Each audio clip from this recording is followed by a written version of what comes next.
बच्चों, पिछले अध्याय में हमने देखा कि किस प्रकार वित्तीय विवरण के बहुत से मदों का लेखांकन अनुपात के आधार पर उनके रेशियो या उसके अनुपात की गणना हम करते हैं। यहाँ हम देखेंगे कि यही वित्तीय मदें जो हैं, जब वो रोकड़ के रूप में हमारे सामने होती हैं तो हम कैसे पता लगाते हैं कि व्यापार में किस तरह से ये रोकड़, कितनी रोकड़ आई और कितनी रोकड़ व्यापार से गई, कहाँ कहाँ पर गई, यानी कि इनके आने का, इनफ्लो का और जाने की यानी कि आउटफ्लो की क्या स्थिति है। तो रोकड़ प्रवाह विवरण यानी कि कैश फ्लो स्टेटमेंट के अंतर्गत आइए देखते हैं कि हम रोकड़ से संबंधित किन किन विषयों को जानेंगे। सबसे पहले तो हम इसके अर्थ को समझ लें कि क्या है रोकड़ प्रवाह। कुछ बिंदुओं के आधार पर हम रोकड़ प्रवाह को और अधिक अच्छे से समझने का प्रयास करेंगे। रोकड़ प्रवाह के बारे में हम देखते हैं कि एक फर्म की वित्तीय स्थिति में होने वाले परिवर्तन का ये एक विवरण है। कोई भी फर्म हमेशा एक ही स्थिति में नहीं रहती है। जब हम बैलेंस शीट बनाते हैं तो हम देखते हैं कि गत वर्ष से इस वर्ष के कंपैरिजन में किसी फर्म की जो वित्तीय स्थिति थी, उसकी जो फाइनेंशियल कंडीशन थी, वो चेंज हो जाती है। कई बार गत वर्ष की अपेक्षा इस वर्ष अच्छी फाइनेंशियल कंडीशन रहती है, अच्छा लाभ दिखाई देता है, लेकिन कई बार इसका उल्टा भी होता है। कई बार हम देखते हैं कि फर्म गत वर्ष की अपेक्षा इस वर्ष लॉस में जा रही है। कैश रिलेटेड स्टेटमेंट को जब हम देखते हैं तो हमको ये पता चलता है कि कैश की पोजीशन कंपनी में क्या है। यहाँ जब हम कैश की बात करते हैं तो हम कैश एंड कैश इक्विवेलेंट यानी रोकड़ और रोकड़ समतुल्य जितनी भी मदें होती हैं सबको इसके अंतर्गत शामिल कर लेते हैं। तो एक तो हम इसमें देखते हैं कि दो विवरण में हुए रोकड़ के परिवर्तन को ये प्रदर्शित करता है, रोकड़ प्रवाह विवरण, कि किस तरह से दो विवरणों में रोकड़ में परिवर्तन हुआ, पहले से उसकी मात्रा बढ़ी या घटी, इनफ्लो शो कर रहा है या आउटफ्लो शो कर रहा है, इस तरह से। दूसरा हम यहाँ पे देखते हैं कि कैश इनफ्लो और आउटफ्लो का जो के कारण जो कैश बैलेंस है उस पर क्या प्रभाव पड़ता है। ईयर के एंड में हम देखते हैं कि जब हम कैश अकाउंट बनाते हैं तो वहां पर हम कैश अकाउंट का जो बैलेंस निकालते हैं वो ये शो करता है कि फर्म में at the end of the year कितनी कैश बची हुई है। अब जब हम कैश फ्लो भी प्रिपेयर कर लेते हैं तो हम ये देखते हैं कि ये जो कैश इनफ्लो हो रहा है या फिर आउटफ्लो हो रहा है, कैश अंतर्वाह है या बहिर्वाह, यानी फर्म में कैश का आना इनफ्लो और फर्म से कैश का जाना आउटफ्लो, इसका जो रोकड़ शेष था हमारे फर्म में, जो बैंक बैलेंस या कैश बैलेंस था हमारे फर्म में, उस पर क्या प्रभाव पड़ रहा है। क्या गत वर्ष की अपेक्षा इस वर्ष हमारी कैश जो है, बैलेंस जो है वो कम शो कर रही है, या गत वर्ष की अपेक्षा इस वर्ष हमारा जो कैश बैलेंस है वो ओवर या ज़्यादा शो कर रहा है। साथ ही साथ हम इसमें ये देखते हैं कि अगर कैश या कैश इक्विवेलेंट, रोकड़ या रोकड़ समतुल्य, यानी बहुत से ऐसे लिक्विड एसेट्स जो होते हैं, जैसे बैंक में पैसा जमा है या सिक्योरिटीज जिनको हम बहुत जल्दी से कैश में कन्वर्ट करवा सकते हैं, इस तरह के जो चीज़ें होती हैं उनको हम कैश इक्विवेलेंट यानी रोकड़ के समतुल्य मान लेते हैं। तो अगर हम इस एनालिसिस में ये देखते हैं कि हमारा कैश या फिर कैश इक्विवेलेंट वृद्धि हो रही है, इसमें इंक्रीमेंट हो रहा है, तो हम इसको मान लेते हैं कि फर्म में ये कैश इनफ्लो को प्रदर्शित करता है। कैश आई है, कैश इनफ्लो हुआ है, इसको प्रदर्शित करता है, या जिसे हम कहते हैं कि बिजनेस में वो रोकड़ के अंतर्वाह को, रोकड़ के अंदर आने को प्रदर्शित करता है। दूसरी स्थिति इसके ठीक विपरीत बनती है जब हम देखते हैं कि ये कैश या कैश इक्विवेलेंट में वृद्धि की जगह कमी होती है, गत वर्ष की अपेक्षा इस वर्ष वो कम होने लगता है।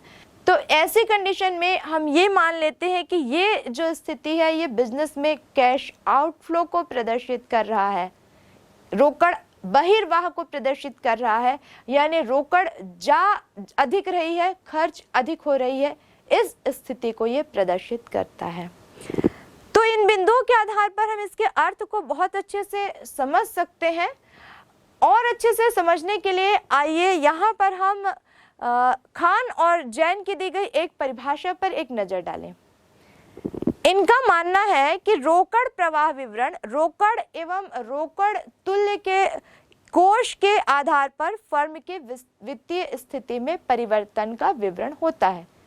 जैसा कि अभी तक हमने इसके अर्थ के बारे में जाना, इन्होंने भी यही माना है कि वास्तव में ये एक ऐसा विवरण है, ये एक ऐसा स्टेटमेंट है जिससे हम बहुत आसानी से फर्म में कैश की क्या स्थिति है, कैश रिलेटेड फाइनेंशियल कंडीशन क्या है, इसको हम बहुत अच्छे से समझ सकते हैं।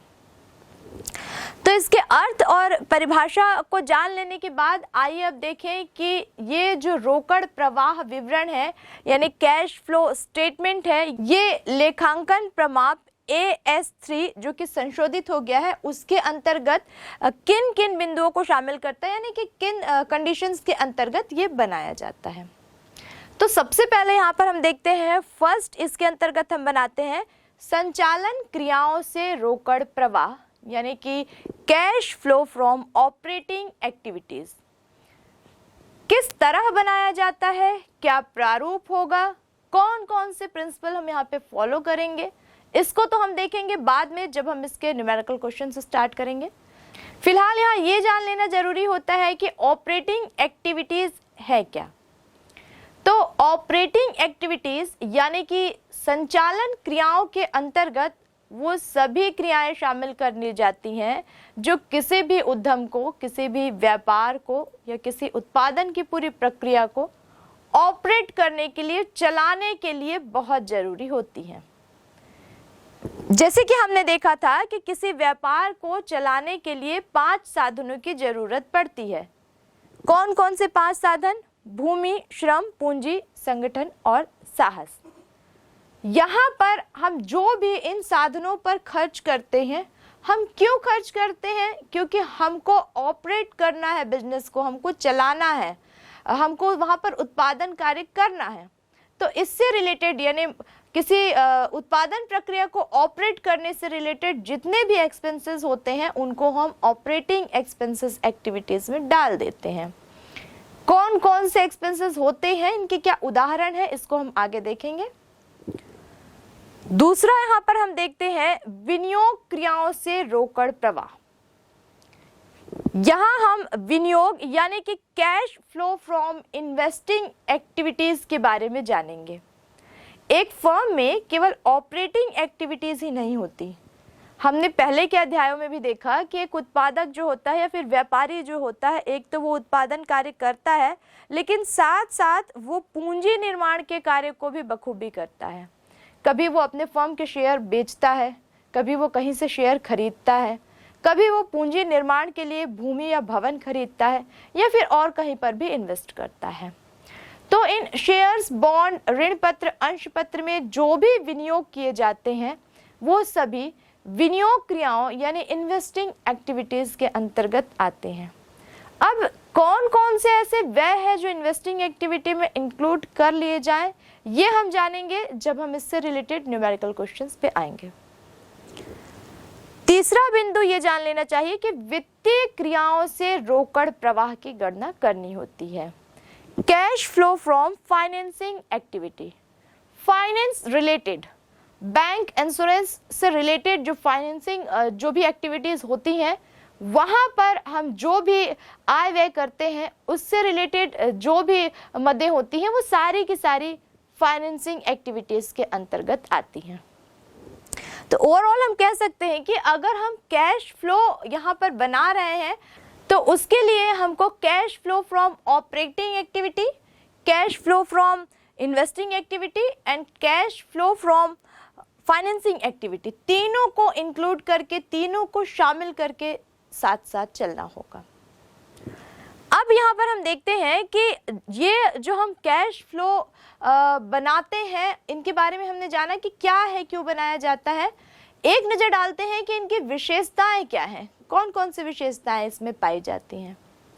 तो सबसे पहले इसकी महत्वपूर्ण विशेषता ये है कि एक विशेष अवधि के लिए बनाया जाता है। जैसे कि हम देखते हैं कि व्यापार खाता, लाभ हानि खाता, चिट्ठा यानी कि स्थिति विवरण एक विशेष वर्ष के लिए बनाया जाता है, वर्ष के अंत में बनाया जाता है। बिल्कुल ऐसा ही कैश फ्लो स्टेटमेंट भी एक विशेष समयावधि के लिए बनाया जाता है, या तो वो 1 महीने के लिए, 1 महीने की जो कंप्लीट एक्टिविटी होगी उसके लिए होगा, छमाही होगा या फिर वार्षिक होगा, लेकिन किसी न किसी जो भी फर्म के द्वारा पूर्व निर्धारित अवधि की गई है उसके आधार पर ही ये बनाए जाते हैं। दूसरी इसकी विशेषता ये होती है कि ये 2 स्थिति विवरण के बीच की स्थिति को बताता है। हम 2 स्थिति विवरण के बीच की स्थिति को कंपेयर करते हैं, तभी तो हम पता लगा पाते हैं कि कैश इनफ्लो है कि कैश आउटफ्लो है, फर्म में कैश की कंडीशन क्या है। ये हम तभी पता लगा पाते हैं जब हम 2 विवरणों को आपस में कंपेयर करते हैं, उनकी हम तुलना करते हैं। तीसरी बात हम इसमें ये देखते हैं कि रोकड़ की स्थिति में परिवर्तन और शुद्ध लाभ से उसके संबंध को भी ये दर्शाता है। कैश में क्या चेंजेस आया, कैश गत वर्ष की अपेक्षा बढ़ी है या घटी है, इनफ्लो की कंडीशन शो हो रही है कि आउटफ्लो की कंडीशन शो हो रही है, ये तो बताता है। साथ साथ शुद्ध लाभ से इसका संबंध जोड़ता है।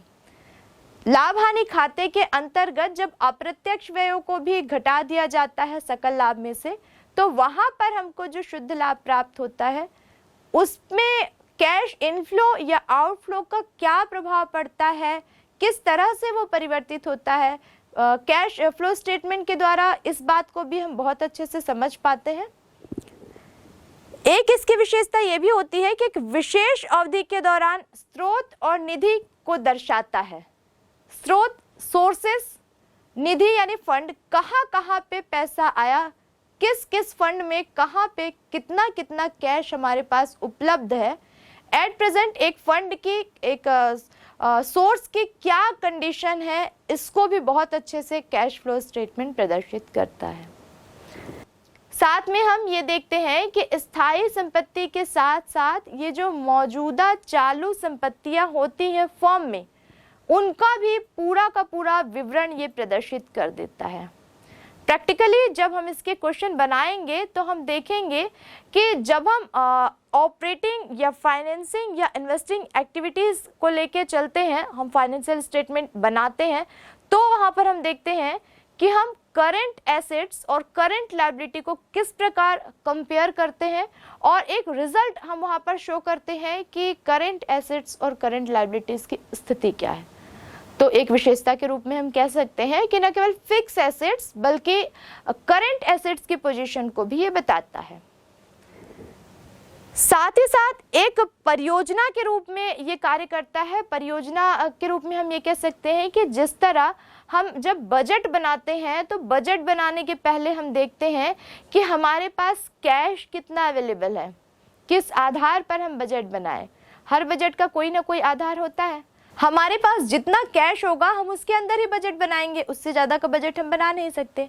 तो कुल मिलाकर ये कहा जा सकता है कि कैश फ्लो स्टेटमेंट को एक प्रोजेक्ट, एक परियोजना के रूप में भी हम देख सकते हैं, क्योंकि ये सीधा सीधा शो कर देता है कि कैश की स्थिति क्या है, इनफ्लो या आउटफ्लो की स्थिति क्या है, और एक आधार प्रदान करता है जिसके आधार पर बजट निर्माण किया जा सकता है। तो बजट के लिए एक परियोजना का कार्य करता है, ये भी एक इसकी विशेषता है। साथ ही एक बात ये भी देखने को मिलती है कि ये विवरण फर्म की नगद आय क्षमता का सूचक होता है, क्योंकि हम बात कर रहे हैं यहाँ पर कैश की। तो कैश में उसके पास कितनी अमाउंट है, कैश इनकम, उसकी नेट कैश इनकम कितनी है, उसको ये शो करता है। तो यहाँ पर हमने देखा कि कैश फ्लो स्टेटमेंट की अपनी बहुत सारी विशेषताएं होती हैं। अब आइए देखते हैं कि क्यों बनाया जाता है कैश फ्लो स्टेटमेंट। क्या अगर कैश फ्लो स्टेटमेंट नहीं बनाएंगे तो फर्म काम नहीं करेगी, एक्टिविटीज़ नहीं होंगी? क्या शुद्ध लाभ या शुद्ध हानि हम नहीं निकाल सकते? क्योंकि इसके पहले के चैप्टर्स में भी हमने देखा, हमने फाइनेंशियल स्टेटमेंट में ही देखा कि फाइनेंशियल रिलेटेड बहुत सारे अकाउंट तो हम वहाँ पे मेंटेन कर चुके हैं। तो उसके बाद फिर कैश फ्लो की क्या ज़रूरत पड़ी, क्यों बनाया गया? आइए देखते हैं कि कैश फ्लो स्टेटमेंट का उद्देश्य क्या होता है।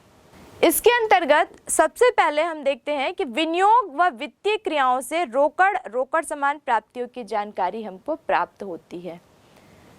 नॉर्मल जो हम कैश अकाउंट बनाते हैं वहाँ पर हम एग्जैक्ट जो कैश रिसीव या कैश पेमेंट है उसको हम लेजर के अकॉर्डिंग वहाँ पर एंट्री कर देते हैं।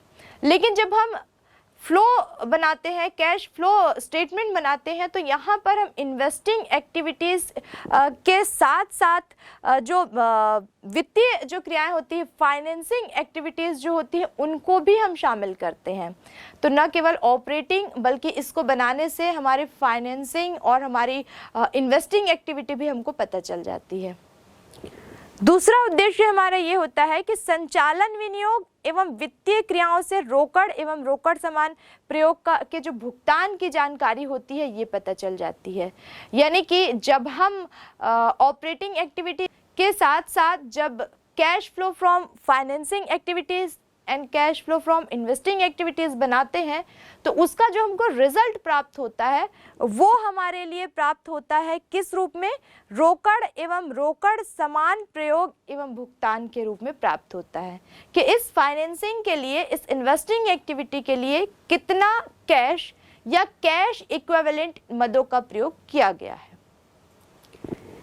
एक महत्वपूर्ण उद्देश्य ये भी है कि इससे रोकड़ एवं रोकड़ समान शुद्ध परिवर्तन की जानकारी मिलती है। ये तो हमने पहले भी जाना, मुख्य उद्देश्य हमारा यही है, क्योंकि इसको जब हम बनाते हैं और दो विवरणों को हम कंपेयर करते हैं तो कैश की कंडीशन क्या है एंड कैश इक्विवेलेंट, रोकड़ तुल्य जो संपत्तियां हैं उनकी कंडीशन क्या है, उनमें चेंजेस क्या है, इसकी जानकारी बहुत आसानी से मिलती है। एक उद्देश्य हम ये भी कह सकते हैं कि ये दो स्थिति विवरण के मध्य संचालन, विनियोग और वित्तीय जो क्रियाएं हैं उसकी पूरी की पूरी स्थिति को प्रदर्शित करता है और उसमें रोकड़ भुगतान और रोकड़ प्राप्ति की क्या स्थिति है इसकी जानकारी हमको हो जाती है। जब हम न्यूमेरिकल क्वेश्चन बनाएंगे तो हम देखेंगे कि जब हम cash flow from operating activity के साथ साथ cash flow from investing activity and cash flow from financing activity की कैलकुलेशन भी करते हैं तो उसका हमको जो रिजल्ट मिलता है वो हमको रोकड़ और रोकड़ समान भुगतान की जानकारी, cash and cash equivalent payment की जानकारी देता है कि इन एक्टिविटीज़ में कैश, रोकड़ और कैश रिलेटेड, कैश इक्विवेलेंट, रोकड़ के समान किस तरह का भुगतान, कितना भुगतान किया गया है। तो इन उद्देश्यों को ध्यान में रखते हुए रोकड़ प्रवाह विवरण बनाया जाता है। जब हम इन उद्देश्यों की पूर्ति के लिए रोकड़ प्रवाह विवरण बनाते हैं, कैश फ्लो स्टेटमेंट बनाते हैं, तो उससे हमको लाभ क्या होता है, फर्म को लाभ क्या होता है, ये हम कह सकते हैं महत्व क्या है, हम ये कैसे कह सकते हैं कि ये काफ़ी महत्वपूर्ण है। तो एक तो हम सबसे पहले देखते हैं कि सबसे पहली बात यह है कि रोकड़ स्थिति का मूल्यांकन किया जा सकता है। कैश एक महत्वपूर्ण मद है किसी भी फर्म का।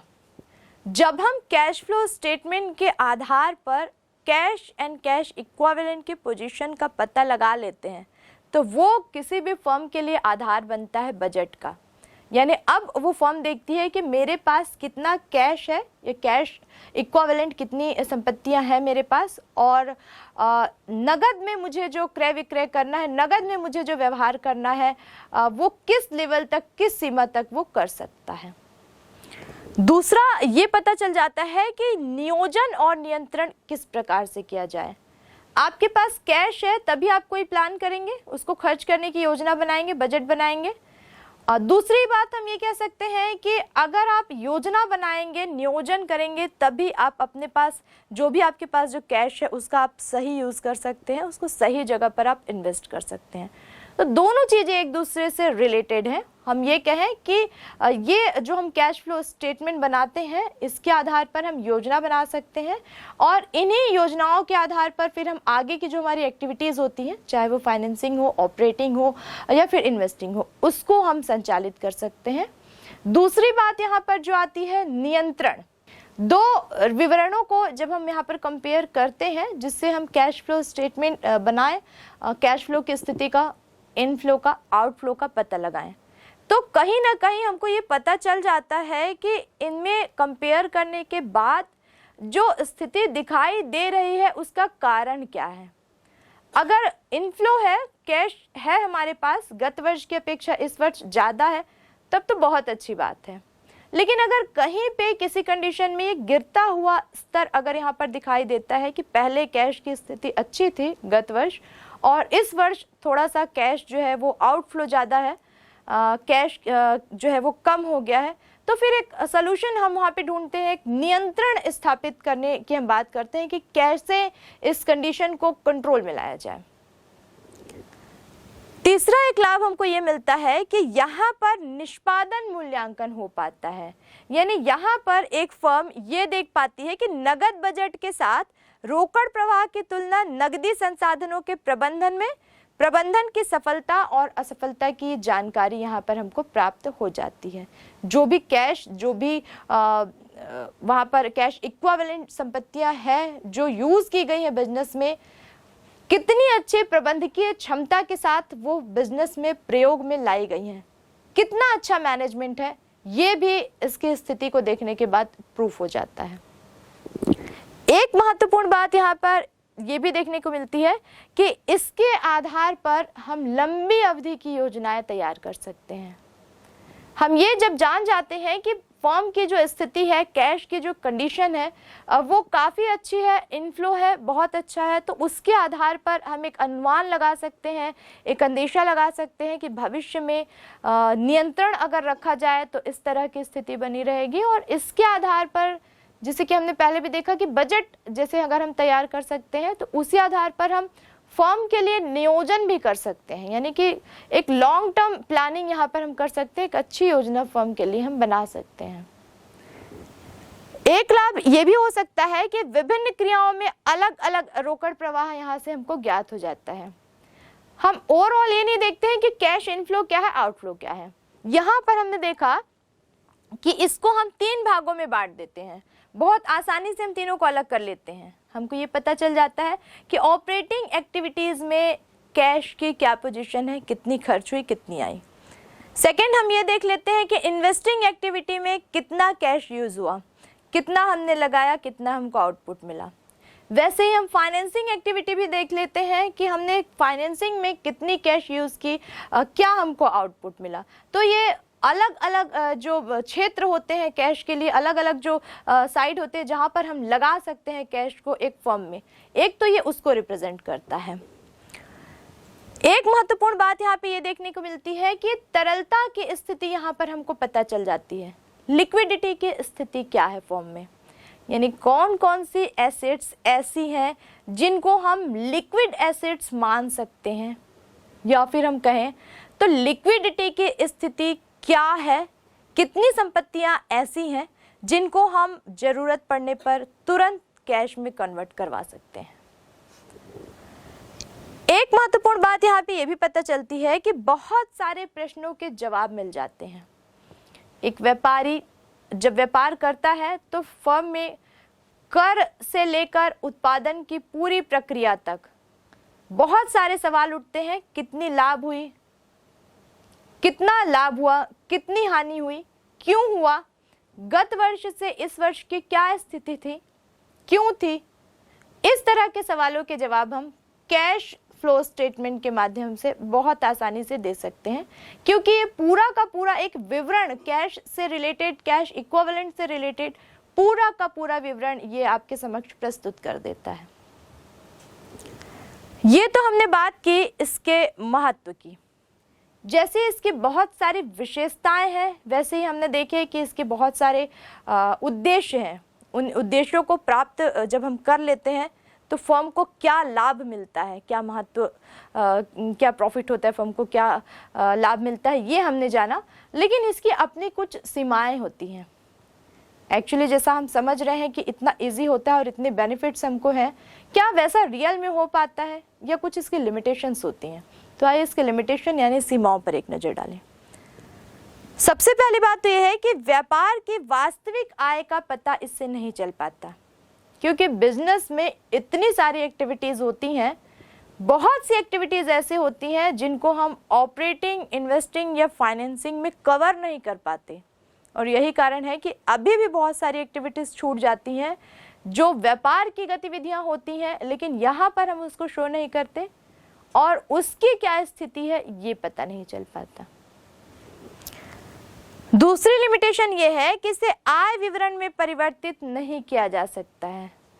कैश स्टेटमेंट है लेकिन इतनी इनकम हुई है, ये इनकम स्टेटमेंट है, ये कहा जाना कहीं ना कहीं गलत होगा और ना ही हम उस कैश स्टेटमेंट को इनकम स्टेटमेंट में कन्वर्ट कर पाते हैं, क्योंकि जरूरी नहीं है कि जो कैश अवेलेबल है फर्म में वो सब की सब इनकम ही हो, सब की सब आय से ही प्राप्ति की गई हो।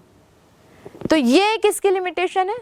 एक बात यहाँ पे और महत्वपूर्ण आती है कि ये जो कैश फ्लो स्टेटमेंट होता है ये पिछले 2 वर्ष की आर्थिक स्थिति के आधार पर बनाया जाता है। 2 वर्षों की स्थिति को कंपेयर करके हम बना सकते हैं, एक अनुमान हम लगा सकते हैं कि 2 वर्षों के आधार पर ये कैश के इनफ्लो या आउटफ्लो को कैसे रिप्रेजेंट करता है। लेकिन केवल ये अनुमान के आधार पर हम कह सकते हैं, इसलिए हम इसको मान सकते हैं कि यहाँ पर जो जानकारी दी गई है, ऐतिहासिक जानकारियाँ दी गई हैं, पुरानी जानकारियाँ दी गई हैं। भविष्य में अगर किसी प्रकार के बड़े परिवर्तन की आशंका हो जाती है तो वहाँ पर फिर इसके आधार पर कोई योजना बनाना कहीं ना कहीं थोड़ा सा गलत हो सकता है, या कह सकते हैं कि हानिकारक हो सकता है एक फर्म के लिए। यहाँ पे हम ये भी देखते हैं कि इससे कंपनी की वास्तविक तरलता का पता नहीं चलता। हम कैश एंड कैश इक्विवेलेंट की बात करते हैं, रोकड़ और रोकड़ समतुल्यता की बात करते हैं। रोकड़ तो अपने आप में वो तो है ही, कैश रोकड़ है, रोकड़ जैसी जो बहुत ज़्यादा लिक्विड है उसको हम मान लेते हैं कि रोकड़ जैसी। तो बैंक इंश्योरेंस से रिलेटेड बहुत सारी चीज़ों को हम उसमें शामिल तो कर लेते हैं, लेकिन उसके बाद भी बहुत से करंट एसेट्स ऐसे होते हैं जिनको हम लिक्विड मान सकते हैं। तो क्योंकि उनको ना तो हमने ऑपरेटिंग में इंक्लूड किया, ना फाइनेंसिंग में इंक्लूड किया और ना ही उनको हमने इन्वेस्टिंग में इंक्लूड किया, तो बहुत से ऐसे लिक्विड एसेट्स होते हैं जो यहाँ पर आने से लिखने से छूट जाते हैं। वैसे ही इसकी एक लिमिटेशन ये है कि इस विवरण का प्रयोग निश्चित समय में निश्चित उद्देश्य के लिए नहीं किया जा सकता। कोई प्रॉपर इसका उद्देश्य नहीं होता कि इस उद्देश्य की पूर्ति के लिए इसका हम प्रयोग करें। जिसे हम ये नहीं कह सकते कि कानूनी प्रक्रिया के लिए हम इसका उपयोग करें, बिजनेस क्रय विक्रय के लिए हम इसका उपयोग करें। एक नॉर्मल ऑपरेटिंग बिजनेस के लिए एक व्यापार चल रहा है, कैश की स्थिति की जानकारी होनी चाहिए, इसलिए हम इसको बनाते हैं और काफ़ी इससे हमको लाभ प्राप्त होता है, ये अलग चीज़ें हैं। लेकिन कोई निश्चित उद्देश्य निर्धारित कर पाना कहीं ना कहीं कठिन है। वैसे ही एक सीमा यहाँ पर हम ये भी देखते हैं कि इस विवरण के द्वारा आर्थिक दक्षता को नहीं मापा जा सकता है। क्या स्थिति है फर्म की, ये हम केवल कैश के आधार पर कैसे कह सकते हैं, कैश इक्विवेलेंट के आधार पर या लिक्विड एसेट्स के आधार पर हम कैसे कह सकते हैं, जबकि हमारे पास कैश में बहुत सारे इनकम, एक्सपेंडिचर, एसेट्स जो कि fix, variable assets, liability, current liability, contingent liability, बहुत सारी मदें हमारे सामने होती हैं। तो केवल कैश एंड कैश इक्विवेलेंट के स्थिति को पढ़कर हम कैसे किसी बिजनेस की आर्थिक दक्षता को, उसकी इकोनॉमिक जो स्थिति है, कंडीशन है, उसको प्रकट कर सकते हैं।